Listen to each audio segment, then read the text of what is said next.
Today mga katigma, ayan, ika-13 days natin ngayon. Ayan, ongoing na yung ceiling.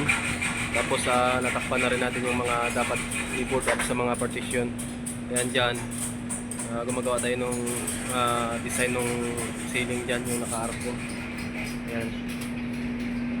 Tapos dito, ongoing yung contractor ng electrician. Kamusta naman ang buhay natin? Ayos lang. Ayos lang. Yan. Ito, napayra natin ng Retifix na rin ito.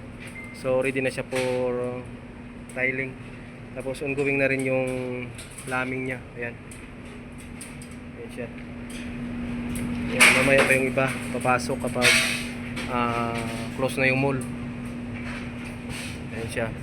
Yung dito sa loob, okay na rin yung mga partition natin dito. Ongoing na rin yung tiles. Yung ceiling na lang dito, papahuli natin. Gawa ngang maglalagay pa ng ducting dyan sa area na yan. So, huli na siya.